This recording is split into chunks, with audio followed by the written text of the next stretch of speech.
People see advertising as an expense and not as an investment.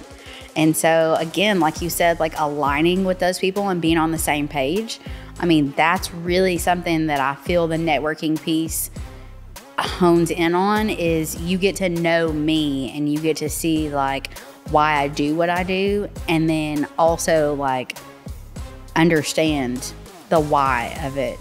And then, you know, it's easier to say, hey, yeah, I can invest $5,000 a month because I understand like the strategy behind it and the return on investment that's there. Hey everyone, and welcome back to Hustle on Purpose. We have a very special guest with us today, Brittany Rush. Brittany, how are you doing? I'm doing well. How are you? Good. I'm excited to have you here. We only met recently. We actually met, we have a mutual friend, James Alley, who's been on the podcast. Very recently, and I was at Guillermo's, and you walked in, you were busy hustling. You were busy out there, you know, just getting things done. I think you were there picking up a gift basket from him for your arkast event. I totally hated to interrupt y'all's conversation. No, it was That's great. why you're like, I think she's trying to talk to you. And I'm like, no, it's fine. I don't want to interrupt. I'm just dropping a flyer. Chat's cool. He's awesome. And y'all's episode was cool. And I didn't know that y'all knew each other like from school. Yeah. So that was awesome. Back in the day. Yeah. Yeah. Yeah. And y'all are both younger than me. So I feel like, I'm not much though. But. Yeah. Little Rock's kind of the best of both worlds. It's a small town. But by Arkansas standards, it's a big city. Yeah, and I always have to tell people, I'm like, okay, no, I'm actually from North Little Rock. Because Dogtown. But yes, people normally, they're like, oh, Little Rock. And if you say North Little Rock, they're like, wait, is that like West Little Rock? I'm like, yeah, but we're actually North Little Rock. Like it's a real city. It's right. Not, yeah. It's its own thing. Mm-hmm. It is confusing. But it's not that far. Right. To people that aren't from here, they don't understand North Little Rock's actually a separate city. And I've lived there all my life. Really? 35 years on October 15th. So yeah. Oh, it's almost your birthday. Mm-hmm. Happy early birthday. I don't know when this will air, but I wore the Halloween earrings just in case it was closer into October. Yeah, it'll be a few weeks. But love it. So anyways, tell us a little bit about yourself, what you do, how you got here, all of that. Any background you want to share? So, yeah, like I said, I've lived in North Little Rock all my life, and I grew up with a single mom. She and my dad divorced when I was like 3, and she put me through school at a private school. I went to Mount, and then after that, I went to, I'll always call it UALR, UA Little Rock, if you will. The Trojans. That's right. I graduated from the School of Business over there. Okay. Pretty cool fun fact about myself. If you walk in the business building, they have this plaque, and it's got like all these names of like outstanding students across the years. And I'm on there for 2011. Wow. Yeah. Okay. So outstanding marketing student 2011. I was pretty excited about that. That's a big deal. Yeah, it's pretty cool. You're immortalized. I will never leave the building. Right. Yeah. I mean, at least with my name. And it gives them a great opportunity to, ask you for money every year. Of course. Yeah. Absolutely. Yeah. And so there's actually a cool story there. So I graduated from Euler in 2011. Fast forward 12 years, I actually went back and talked to the ASB TDC. I had a friend that worked there. What is that? ASB TDC? So the Arkansas Small Business and Technology Development Center. Okay. It's out of Euler, but they have it across all of the U of A systems. Cool. And yeah, they help small businesses get off the ground, deal with their marketing plan, give them market research to kind of find that target client. Yeah. So it's really awesome. That's one of the many resources I never knew was available. And It's one of those things I look back on like, man, something like that would have probably helped me a lot. Yeah, and it's one of those things that it's not as well promoted outside of the school, I think, and in the community. And so I was really excited because I found out that there was a guy there that was doing a podcast workshop. And so we connected. Yeah. But reverse. Graduated from there. I got my degree in marketing. And then my first year out of school, I worked at the Better Business Bureau for a year, did some inside sales, if you will. And then I was at the Yellow Pages for 6 years. was in sales wow. there for 4 from Okay. 2012 to 2016. And then 2016 to 2018, I was a digital sales manager. What does that mean? Digital sales manager. Yep. So I had a team that worked with me, and they directly worked with new business, going out and finding people that wanted to advertise online.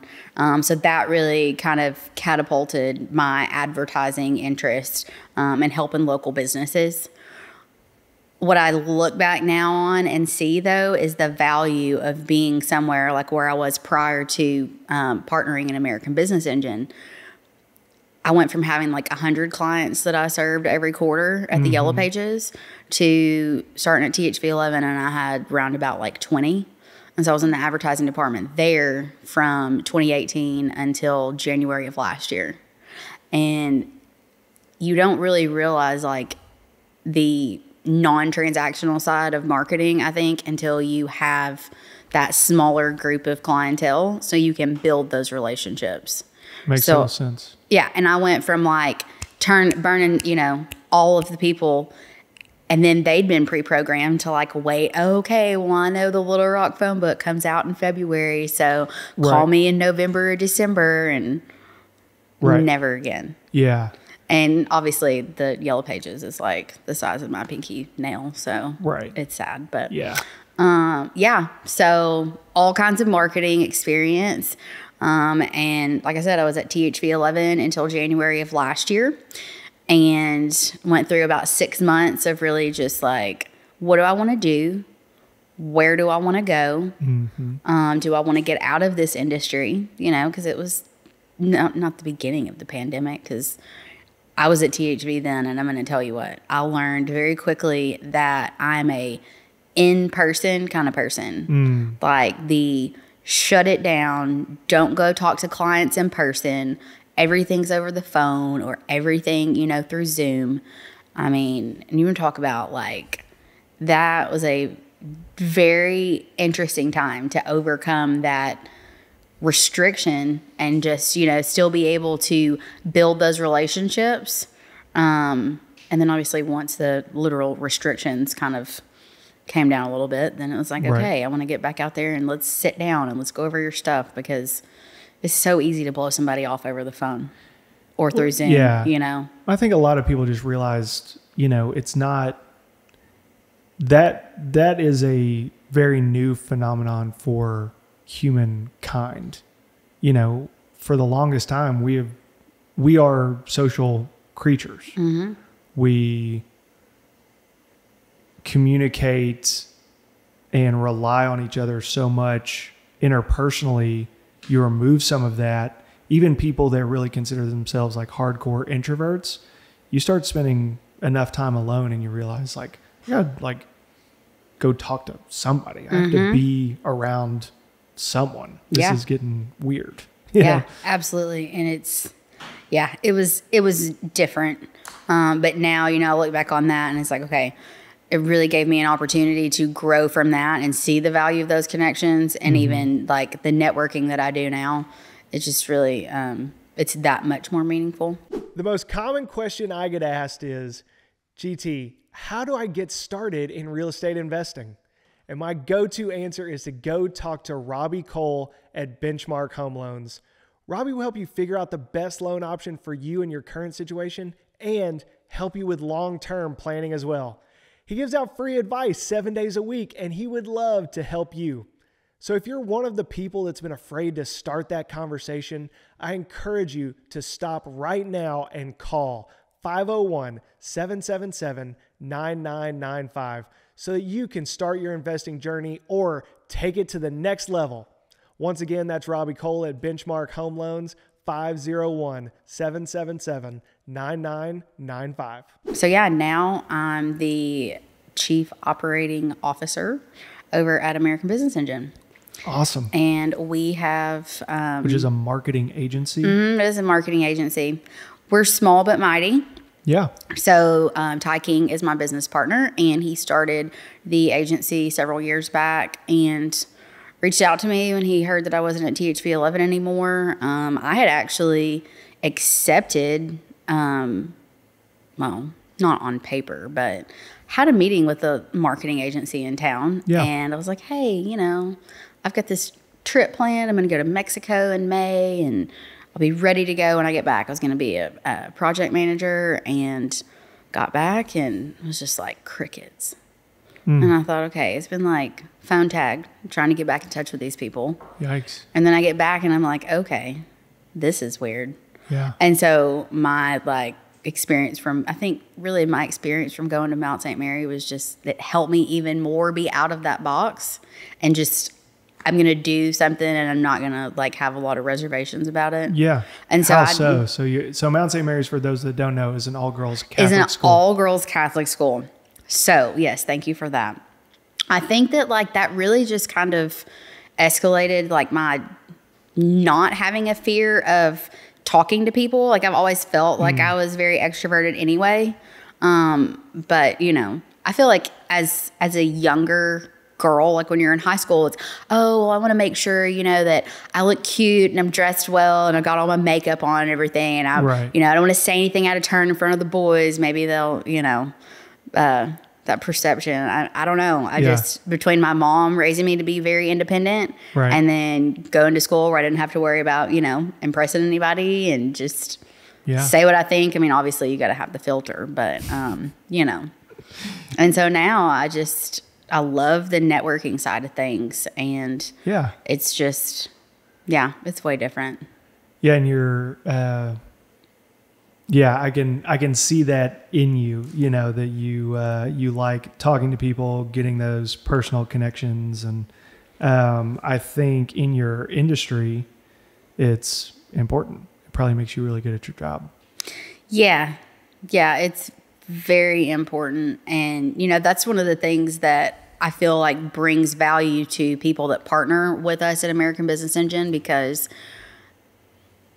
I mean, we have so many connections that we've made over the last 5 years between Ty and myself. Yeah. We met each other basically when he started things out, June of 2018, I guess. And so, it was just, it's crazy that there's so many awesome people that are out there. And, you know, you think about everybody's life, you know, like what's your story? And so like the fact that when we partnered in July of last year and he was planning arkast, I was like, hey, you know, I've never done much with podcasting. I've never listened really to any religiously. And so I'm like, okay. So I went in and was the event coordinator and really helped with the marketing and putting the flyers out like you saw me doing there at Guillermo's that day. So year 2, we went from one day last year to a whole week here in Central Arkansas this year, several days up in Northwest Arkansas. It's awesome. So between the connections and the relationships that have been built and just the vision, you know, I feel like there's that's a big piece of it is the networking. So that's what we can, you know, bring and differentiate ourselves is those connections. Yeah. As somebody who's done all sorts of, you know, various things, it was one of the things that drew me to want to talk to you more, because whether it's trying to throw a podcast event or like a week's worth of like podcasting workshops and events, it's just the more of types of things like that I've done, I've grown to appreciate the effort that goes into those things. So when I see something like that, I'm like, I want to help in any way that I can, even if it's just like buying a ticket or 2 tickets for Aaron and I. Which was awesome. Thank you. Well, thank you, Aaron. It was nice to have you. Well,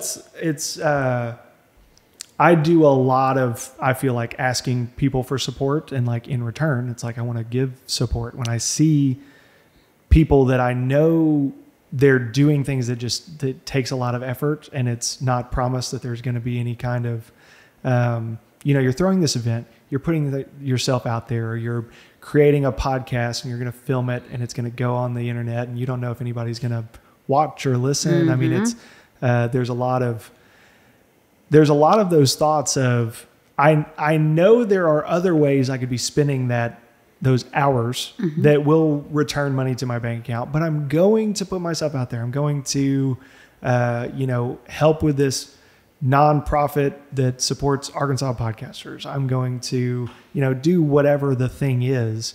It takes, not everybody's willing to do things that aren't promised a immediate return or immediate gratification. Sure. And so I think when I see people doing those things, I'm like, yes, like even if it's just in a small way, like I want to support them, help them, be a part of it, whatever, because I just admire that a lot. And I try to do stuff like that. It's like, even if I can't see let's call it a clear path to profitability, which is great. And you want to have that.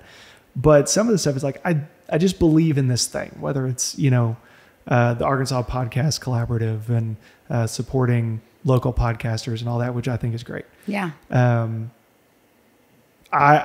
Even if I've got too much on my plate to like be super involved, but I can go to the event and I'll get something out of it, which I did. The event was great.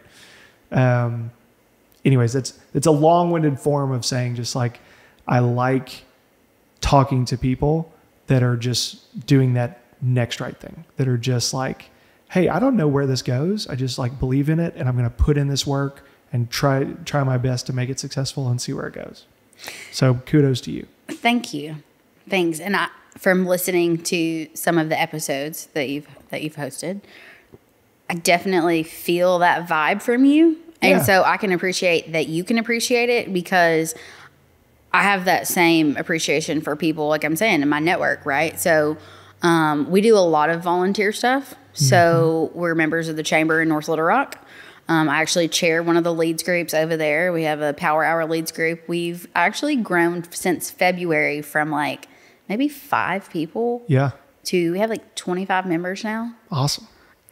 So yeah, that's cool to see. Like every 2 weeks, our members coming back, bringing in new people, getting to meet new people, figure out what they do, what makes them stand out, what sets them apart. Yeah. Several of our clients are nonprofits. Yeah. So we've got, I don't know if you've heard the name Fitzhill. So he coached at Arkansas. Okay. And then, football? Okay. Several years ago. Okay. But he actually started a nonprofit recently called First and 45. So the mission of it is amazing. So if you can get an African-American man to age 45, the chances of him becoming a grandfather increase exponentially. The number one cause of death from young black men under the age of 12 is homicide. Yeah. Yeah. Yikes. And there's so much research that he has done, and just what I see behind his vision and the mission to really get them back on track. He's got this awesome mission where he's got mentors, and he's got, a support group for mothers of black sons who've lost their son. And he's got this it's a dream, but I know he's going to attain it. Like, I helped build his website. I met him at a leadership and faith luncheon that he hosts. They take like a little break during the summer and when school resumes. But Christina Munoz, who was one of our speakers at our podcasting for business workshop. Yeah. Our interview tips workshop. We had an interview for pros workshop. But yeah, met Christina. I had worked with her when I was at THV 11. She was helping one of my clients. And so as an agency, had connections with her. And I was like, I never got to meet her in person when we were working together. So it worked out that I was able to go. Yeah. Chat with her, and I was getting ready to leave, and Fitz was sitting there having his lunch, and I went up and introduced myself and told him how much, I really enjoyed it. I was going to come back. And he's like, hey, okay, so what do you do? And I handed him my business card. And he's like, oh, y'all do website design? I was like, yeah, absolutely. Yeah. Like at that time, I was green. Okay. Like Ty, tons of experience in the websites, the SEO and all that stuff. Right. I was like, yeah, absolutely. For sure. And I'm very transparent, maybe even to a fault sometimes. But I told him, I'm like, look, we're going to make this happen. And I'm super blessed to have this opportunity. Yeah. And extremely grateful. And so, yeah, he's going to do great things. What's the website?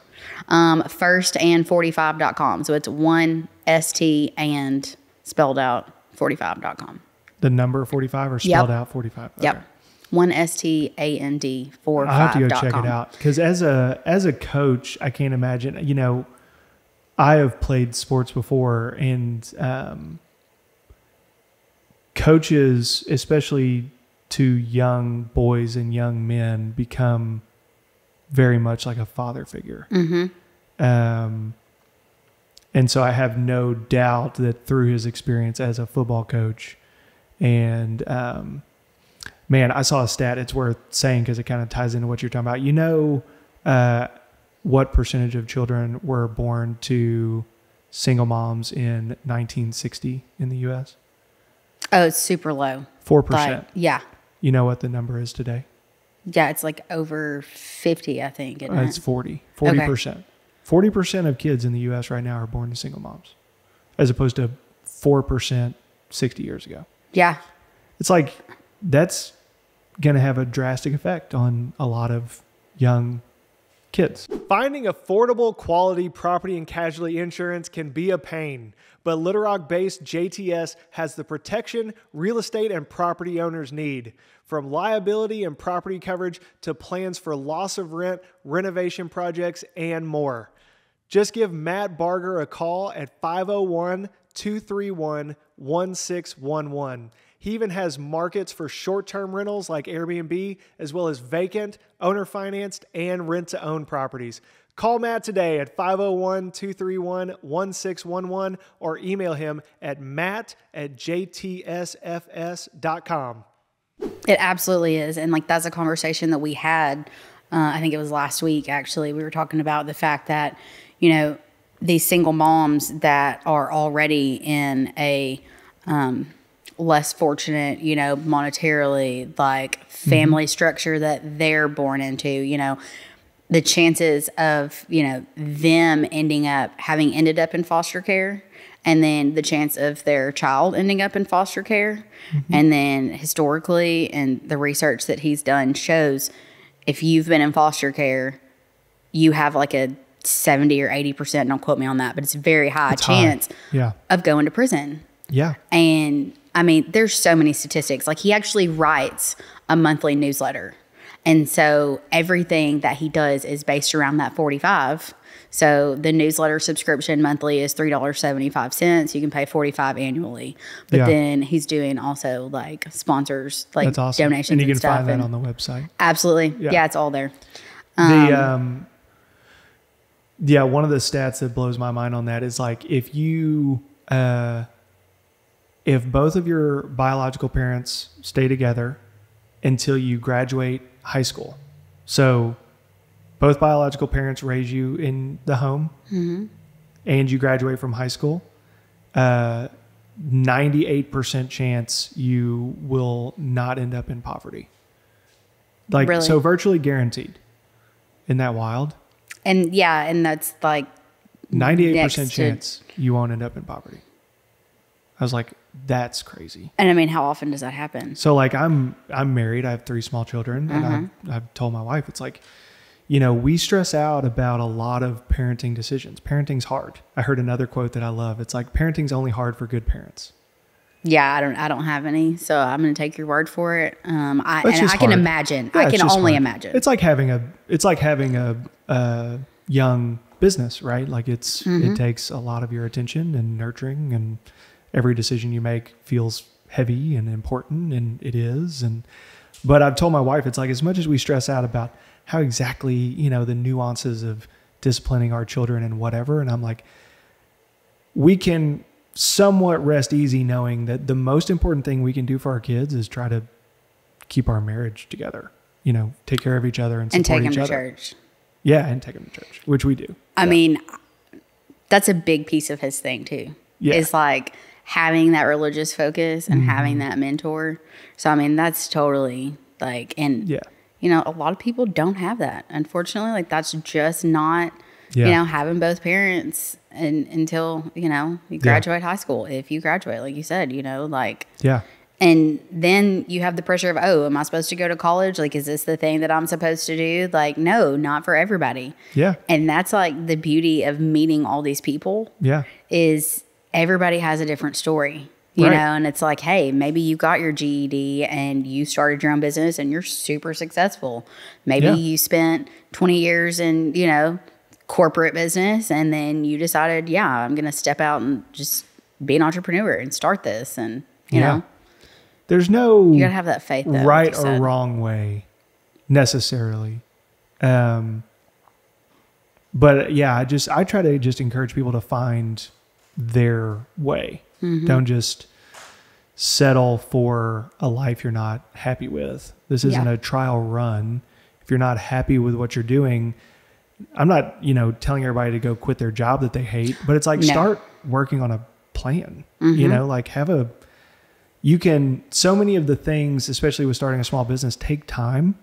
Yeah. And, you know, you've got 3 8-hour workdays in one 24-hour period.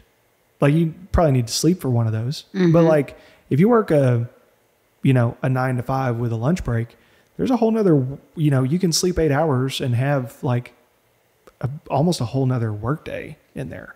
Yeah. And like, not to just be part of the grind yourself to death mentality, but like, that's what it takes sometimes. Like, start that business on the side while you have your career paying you.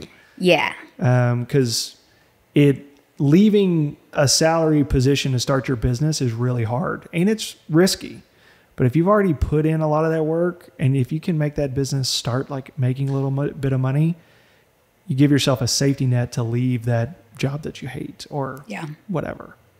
Yeah. And okay, so here's another little tidbit about me. So I have a couple side hustles, right? And they're not nearly as developed as I would have liked. And I totally should have done what you're talking about and like started them when I was still like at THV and like really, you know, pushed hard on it. Yeah. But it was during that time, you know, where it was a grind, and I mean, like, I totally had that work until 10 o'clock, you know, when I was Yellow Pages even, because it was like, there's so many contracts you have to fill. But I'm an independent beauty consultant for Mary Kay. Okay. And so I tell people, and they're like, wait, Mary Kay's still around? And I'm you gotta get that pink Cadillac. You know, like, I'm one of those people that's like, money is not always my driving force. So it's like, you know, the pink Cadillac maybe, but I don't know if that's ever going to happen. It'd be cool. I could just go buy a Cadillac, I guess, and get it wrapped. Get it painted pink or whatever. But, you know, it's like, again, it presented opportunities while monetarily it hasn't escalated leaps and bounds like I would like. Yeah. But I've met people, and those ladies have been very impactful in my life. And even if we see each other like once a month for a meeting at my director's house, then it's still like, hey, we haven't seen you in a couple months. We really missed you. And that's like genuine, you know, like, and I don't know. I just, all the experiences, you know, that have led up to this point, like January of last year, I legitimately like had no idea what I was going to do. Like, I enjoyed what I was doing, but working for a corporation that obviously everybody's numbers driven, but it's like, we're in a pandemic.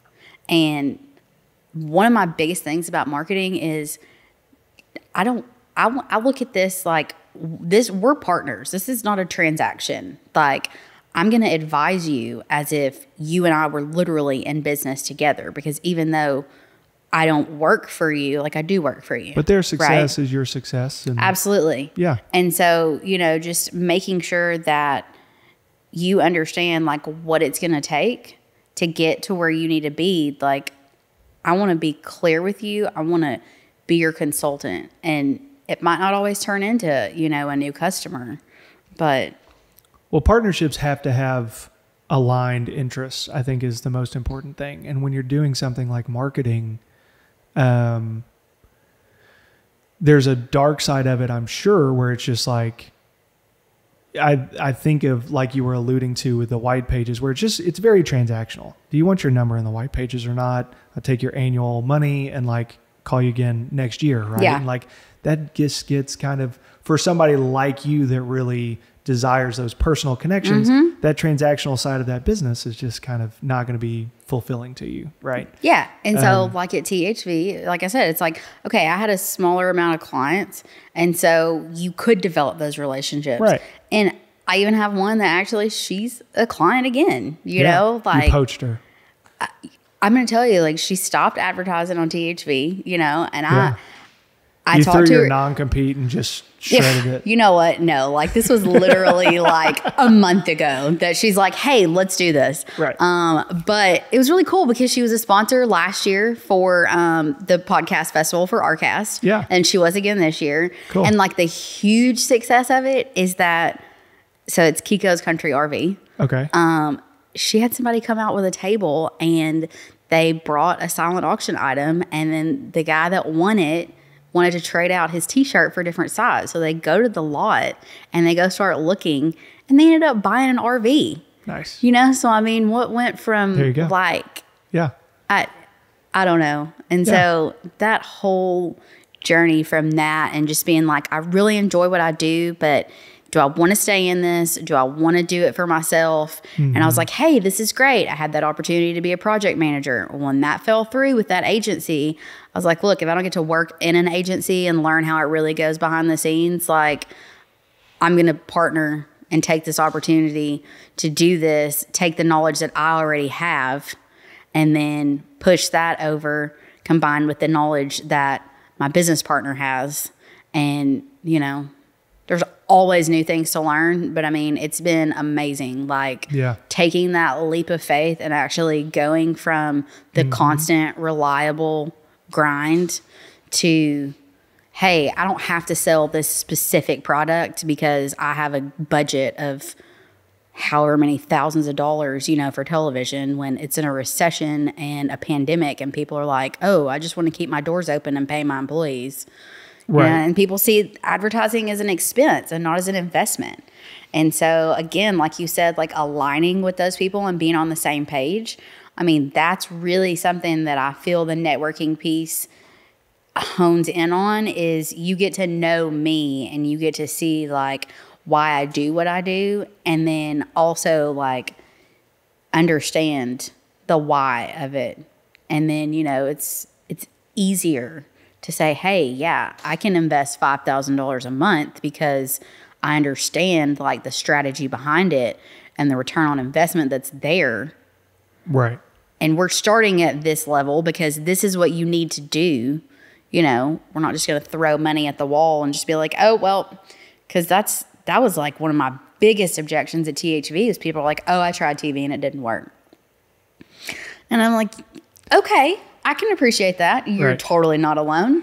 But it works for a lot of people. Exactly. And has worked for a lot of people for a long time. Exactly. And so it's like, hey, if we can sit down and really just like get to know each other, and you show me like what you did so I can consult with you. And hey, you know, if you really had a bad experience, like why did you? Was it your budget? Was it your message? Was it your frequency of your, you know, like there's so many things. And I've learned, you know, over these last 12 years that it's not all about just going in and selling something to somebody, because finding new customers is so much harder, especially right now. And I don't want to have to go through that, you know. I don't want to have to go through the churn and replacing and, you know. Yeah. Yeah, it's way more fulfilling when you have those personal connections and you're actually able to see, hey, I'm helping this person grow their business, support their family, whatever. And in turn, it helps you, and it's a win-win, right? A common thread in kind of your story, and it's common across a lot of the people that I have on the podcast, and I talk about it a lot, is like, because I want people that listen to have this as a takeaway.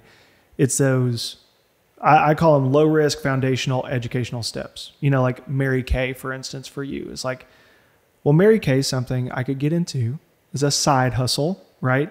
Low risk, educational, foundational, all of those things, right? Like you get to network with a lot of new people. You get to learn a lot about that industry and the ins and outs and how selling that particular thing is different than other things, and the marketing and all of that stuff. Because Mary Kay's got that ironed out, right? They've got their business model and like it works.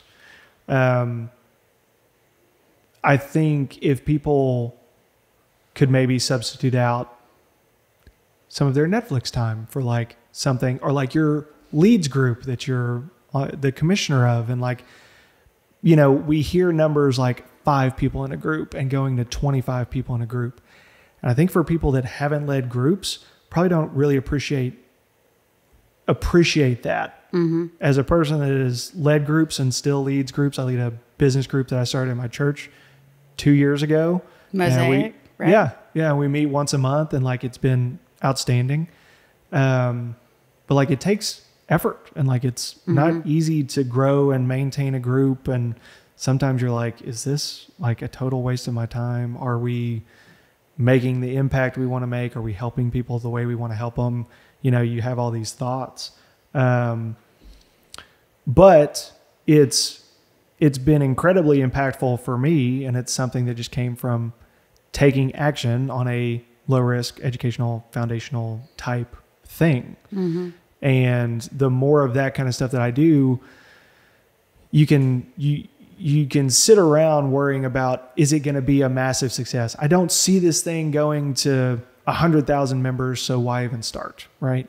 And it's like, I just encourage people to try and think about things differently, because we live in a world where you hear 25 people in a group and it's easy to be like, oh, well, Mr. Beast has 180 million like YouTube subscribers or whatever. Like, we just live in that world where it's like, oh, well, I've got 15,000 subscribers on Instagram or followers on Instagram or whatever. Like, it's totally quality versus quantity. Right. But when you are in a room with those, 20, 25 people make it to a meeting, and you're actually able to like collaborate with them and hear what's going on with them and get involved with them business wise or just relationally or whatever.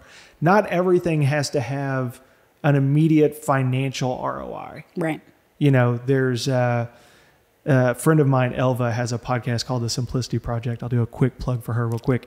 A big part of her thing is these like 5 pillars of your life. And now I've gone on this rabbit hole, and I'm going to get them wrong.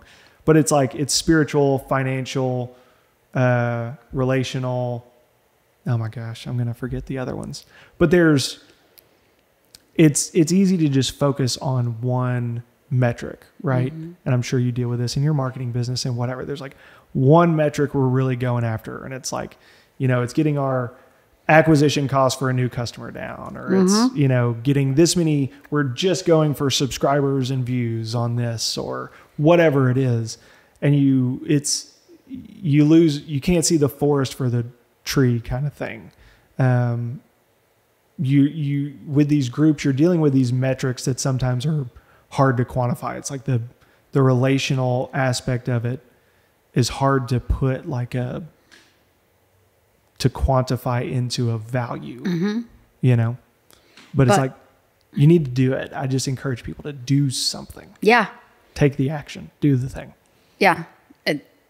Like I was saying, Mel Robbins, she's like, 5, 4, 3, 2, 1. Yeah. Mel Robbins. Yeah. I've read her book. One of them. She probably has multiple, but I've read one of them. I listen to a lot of her, the 5-second rule. Shorts. Is that what it is? Yeah. Yeah. That's the one I read. Yeah.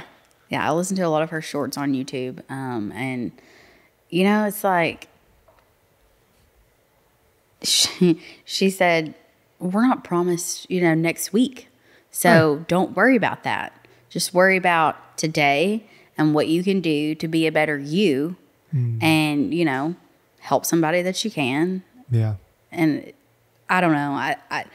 I was scared to death to jump into entrepreneurship. And like, I'm not getting to, save a couple $1,000 every month, like I was when I was at the TV station, even at the Yellow Pages, believe it. That was a really good job. Yeah. Financially. But on these other pillars of your life. Exactly. Yeah. And so you get to a point and it's like, what do you do? And so it's been great. And, like I said, arkast, like we didn't have the nonprofit last year. So it was just one day. And then this year we started the nonprofit back in April. And then, the Arkansas Podcast Collaborative, obviously here to fund the annual festival that's in September. Yeah. But we're going to be doing workshops. You know, there's so many people, you say the word podcast, and it's like, what?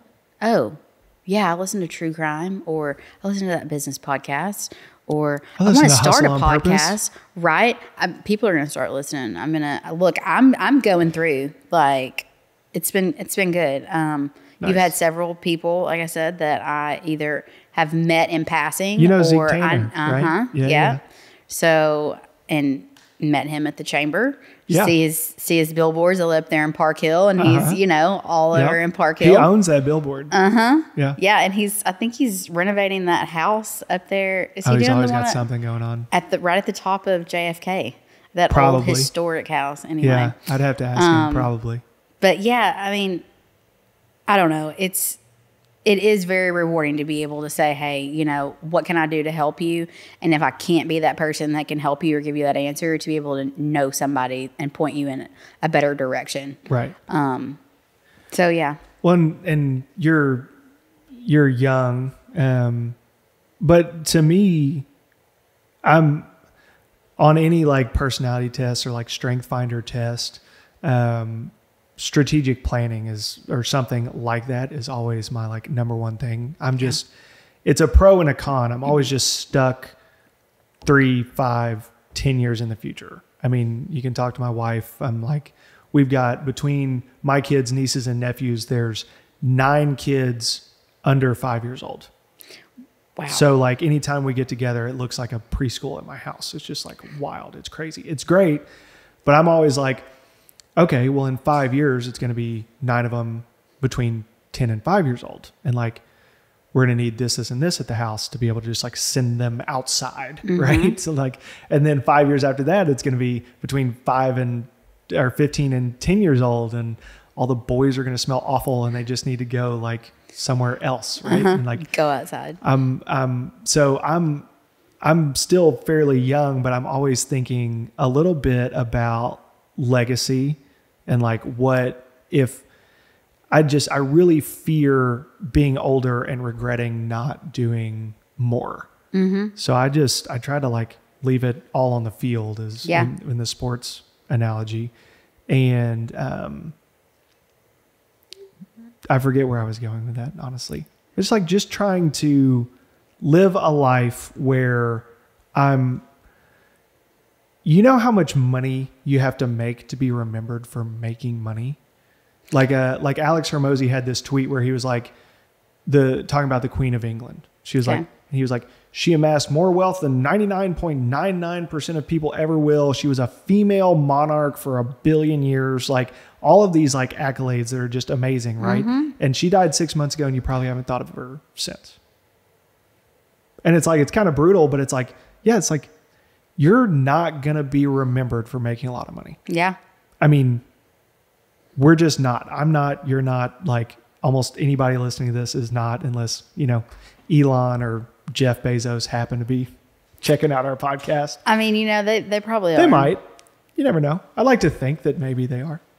But so it's like, okay, if I'm not going to be remembered for amassing massive wealth, like, what am I going to be remembered for? Am I going to be remembered? Like maybe by my kids, whatever. It's like, my definition of success has just changed as I've gotten older. It's like, I would rather be evenly successful across these like separate pillars of my life than just have one that I hammer down on. Yeah. And like you said, I mean, it's definitely, these chairs get me every time with it. No, like, you're cool. They're fidgety, I know. right? It's like you can push them back. You can hang out. I know. But now I'm away from the mic, so I shouldn't do that. You mentioned it in another podcast. And I can't remember the lady's name. She goes to church with you. She's in that group you were talking Nikki. about. Yeah, Nikki. You were talking to her about, you know, hustle. Yeah, like we all know what that is, but like purpose. Right. You know, and like finding what your purpose is. Right. When I started at Euler, I had no idea what I wanted to do. Yeah. I was like, yeah, you know, I don't meet strangers. I love talking to people and helping people with their problems. Right. Maybe I'm going to get a psychology degree. Yeah. Let me take a class in that. Let me take a few intro to business classes. Right. And then Professor Edison, hey, you should really go into sales. Like, you should consider that. And I'm like, no, I'm not that hard close, pushy kind of salesperson. That's not me. Right. But going through these last 12 years and getting to now, it's like, look, you don't have to necessarily have, I mean, that's the idea, you know, that's the, God, what's the word? Anyway, that's what people think of automatically, you know, whenever they think of a salesperson, like a car salesman, right? Yeah. But that's why I say, look, I'm a marketing consultant. I'm gonna be here to educate you, like you were talking about, that educational foundation. I'm gonna educate you, and then I'm gonna tell you the recommendation if it was me, why, and then if you're not at that point yet for a partnership for this, then look, let's stay in contact. I'm not going anywhere, and if you need anything along the way, maybe I can connect you with whoever it is, and when you're ready to invest in this for your marketing, then let's talk. Right. And I mean, that purpose, it took me like having that 6 months off of work and just realizing like, look, I prayed hard about it. Like, what am I going to do? I wanted to do, you know, work with somebody and really see like their processes, but I've done it, you know, so I know what the processes are. And finding the clients, you know, so many people in, you know, those years of marketing at THV especially, they're like, oh yeah, I don't need to spend all that money for television. People know who I am. I don't need any more customers. No, they don't. And I'm like, yeah, nobody knows you. Yeah. And I mean, you know, like depending on your stage of business, like I can understand, like if you're to the brim and you can't take on any new customers, just tell me that. Like, and then let's see, okay, maybe you can hire a couple people and you'll make X number, you know, of. Yeah, that's a pricing problem. Yeah. If you have more clients than you can service, increase your prices. Have fewer clients that pay you more. Exactly. Yeah. Somebody said if they're not balking at the price, like if they're not saying, you know, hey, you didn't price it high enough. Yeah. You know, and it's like I just had this conversation with my friend Eve the other day. Put a value on your services. Yeah. That's value to that client, because you don't want to just price something because you're trying to make a sale. You have a value that you're bringing to that client. Right. So don't undercut yourself. People will see the value in you and what you have to offer. And if they don't, it's not going to be a good fit for everybody every time, you know, and that's okay. The value should be equal to the problem you solve. Yeah. And the problem, it's like, you know, solve rich people problems, you'll make more money. Yeah. You know, you solve poor people problems, like they don't pay as well. You know? It's just how it is. Yeah. But it's like, you know, you hear somebody talk about having too many clients. Like, you think Walmart sits around and complains about having too many customers? You think Chick-fil-A complains about too many people in the drive-thru line? It's like, no, they just figure out a way to service those people even better. Yeah. It's like they're, you know, I empathize with it, because as a business owner, something's always wrong. Like, even when things are good, like things can be so good that it's a problem, right? Like having too many customers is one of those things where it's like, you get people that are like, oh yeah, like must be hard. It's like, well, it kind of is. It is a problem that needs to be addressed, but like there's also a solution. You're not the first person that's ever had too many customers. Yeah. You're not the first person that's ever had too few customers, but like sitting and putting your head in the sand and being like, I can't do that, I've got too many customers, doesn't help you 6 months from now. Like you've got to quit working in your business and work on your business kind of thing. And I'm just spewing a lot of like catchphrases right now, but it's like they're simple topics that aren't necessarily easy. And like, it's just, you got to do the work, and it's hard, and everybody's trying to figure it out. But yeah. And it's like we were talking about, you know, me and Aaron, it's a long-term thing, you know, it's not a short-term, like, hey, I'm going to reap the rewards immediately, you know, like with advertising, for example, or the podcast. Like, again, it takes that consistency. It takes that being present. It takes that planning. It takes, there's so many things, but when you actually sit down I keep hitting this. I didn't realize I talked with my Just hands whack this it. much. Just smack it around. Dang, now what was I saying? The consistency. The consistency, You gotta yeah. stick with I it. mean, you do. And so it's just, okay, how does today transition into 6 months from now? What am I doing now that's going to impact that long term, right? Or 6 years, whatever. I mean, that's a big thing with advertising. It's like, look, you can't just put it on 1 month on the television and you're going to reap tons of rewards.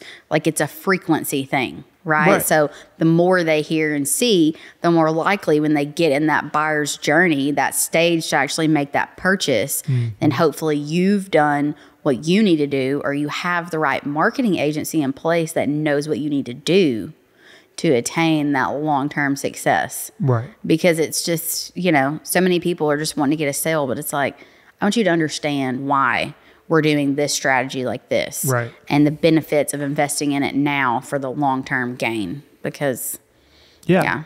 Well, you have a product or a service that requires a lot of work from the client. It's almost like, like being a personal trainer. Like, you can pay a personal trainer a ton of money every month, but you have to like show up and you have to like lift the weights and you have to eat right when you go home. It's like you can hire the best marketing agency in the world, but if you as a client don't do any work, it's not going to work.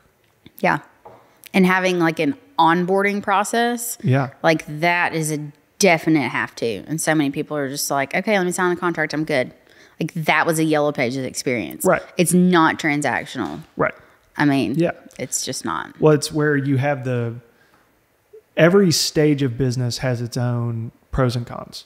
Being I don't necessarily want to say smaller advertising agency, but like, y'all don't have like Coca-Cola as a client, right? Like, there's huge international like marketing agencies that are just massive, but you have an advantage on being able to cater to that client more and be more hands-on and involved. And there's a lot of pros to stuff like that. Or like in real estate, it's like, I'll tell people, I would highly recommend hiring a well-established, very knowledgeable agent.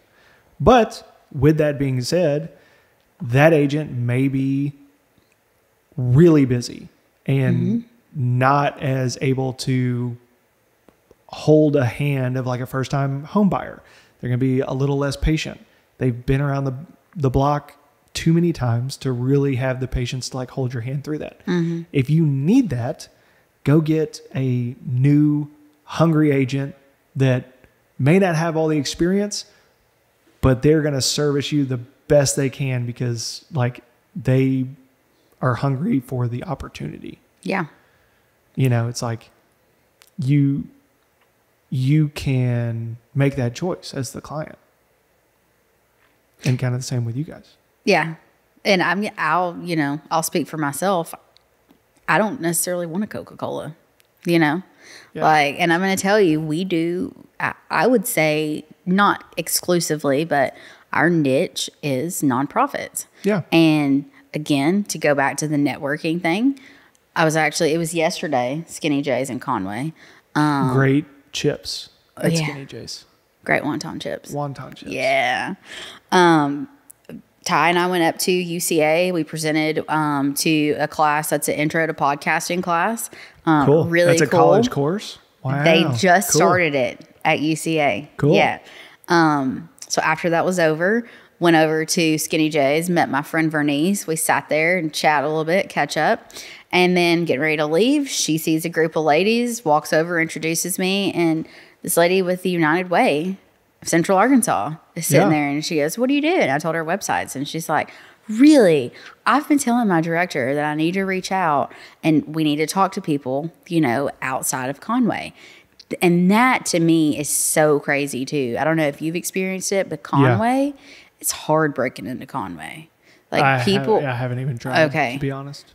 12 years of experience, let me just tell you. Wow. If you want to do business with anybody in Conway, you need to have a brick and mortar in Conway. Close-knit community. Yes. Okay. Interesting. But yeah, so when that lady said that, I was like, that is great. Like, please give her my contact info. Yeah. Awesome. I'm like, and by the way, I just live in North Little Rock.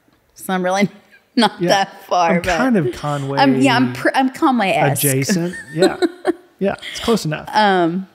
But yeah, I mean, you know, so being able to make a living and serve these different nonprofits and be part of a nonprofit that's there to serve other people and tell these amazing stories, like, that's success for me. Yeah. Right? It's not making hundreds of thousands of dollars a year. And if that comes in a couple years, I mean, at least 6 figures, that'd be cool. I don't need 7. Yeah. But I mean, you have to have money, right? Like, you don't want to completely neglect the financial pillar because it's important. And a lot of times, like, a lot of the things I want to do that involve helping people, they take a lot of money. Mm-hmm. It's just kind of part of it. Yeah. So it's like, you need success across all the pillars, or however you define the success. But do well with the things that you're blessed with in your lifetime, and use that to bless other people. And, you know, it's going to come back. Yeah. Oh yeah. It always, it's amazing. It never comes back the way you expect it, but it does, you know? Yeah. Arkast NWA. We went into it, I told you about, so we had the catering thing that fell through, and we bounced back. It was great. Thank God my boyfriend knows how to smoke brisket. We were able to still serve that brisket dinner to our VIPs, and that worked out. And then Northwest, we were sitting there we were just going to do, you know, like some meat and cheese and veggies, like for our VIP at Meteor. And we had a guy send us a message, nonprofit, second helping NWA. Hey, replies to one of our social media posts. You guys have a caterer? Who's your caterer? And I was like, that's God. Yeah. I was like, I don't have to worry about that part. Yeah. He's going to come in. Like, perfect. It was fantastic. That's awesome. And so, again, you know, everything works out in its own way. And, it was a great time. Well, and it helps when you're doing the work too, you know? Yeah. I've mentioned it on here before. It's like that Chris Rock thing. It's like people are much more willing to help when your car breaks down the side of the road and you're pushing the car. People stop and help you push the car. Yeah. But when you're sitting there with your thumb out, like, it's hard to get anybody to stop. It's, I've also mentioned Bishop T.D. Jakes talking about, you know, you can sit around praying for a table, but like, God's not in the business of making tables. He makes trees, you know. Mm-hmm. You know, you look around, you're surrounded by trees and all the tools you need to build a table. You might be surprised what happens when you start cutting down a tree and start making it into table pieces and putting it together as a table. Like, it's a lot of times you have all the things that you need, but it requires some action on your part. Yeah. So a little bit of effort. Yeah. So extraordinary time management skills. Oh my gosh. Yeah. I think that just, a lot of what we talked about, that's what it all boils down to, really. Yeah. And that's hard, especially going from structured, like, corporate to 6 months of like a sabbatical, figuring out what you want to do with the next chapter of your life, to entrepreneurship.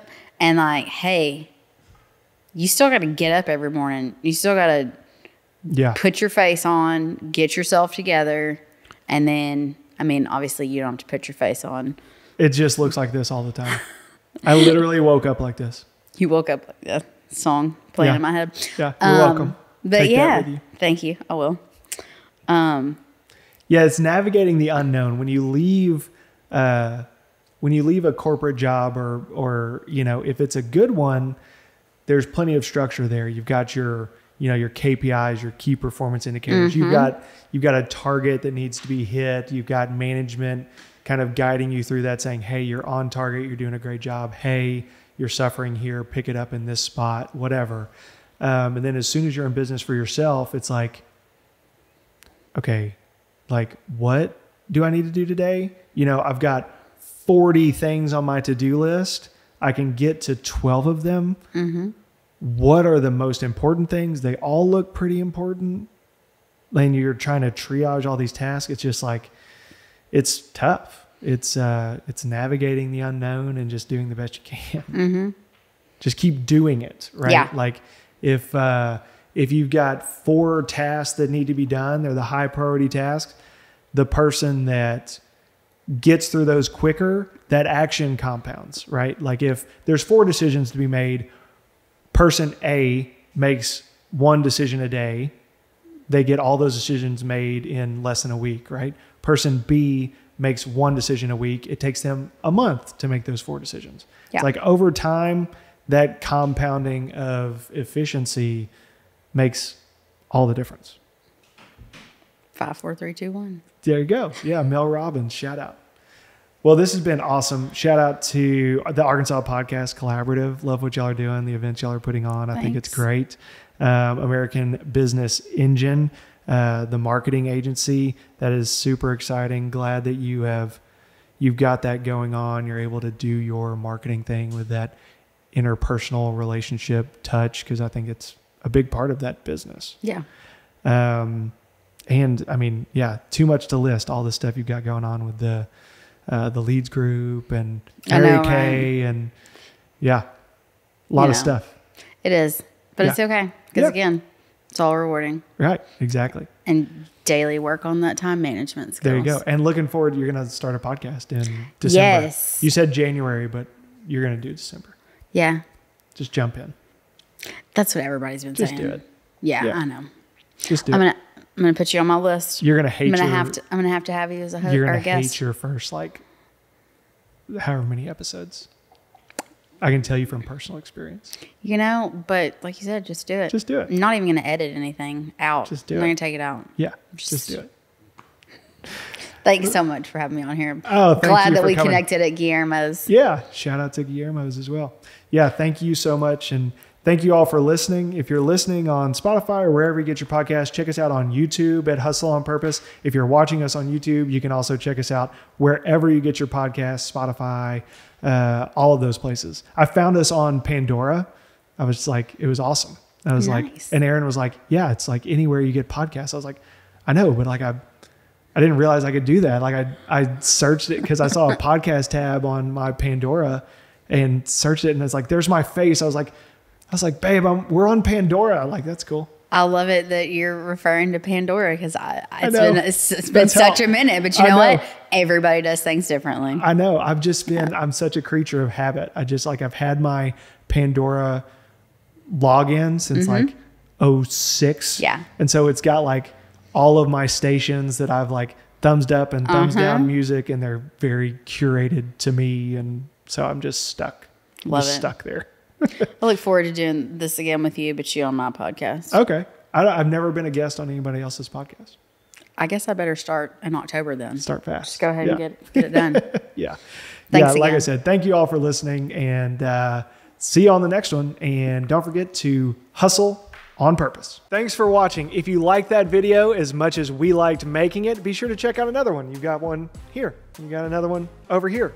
If you want to listen to the podcast audio only, go check out the Spotify link in the description. And if you haven't subscribed to the channel, please consider doing so. It helps us out a ton. And please hit the bell if you want notifications anytime we drop a new video. Hope to see you on the next one.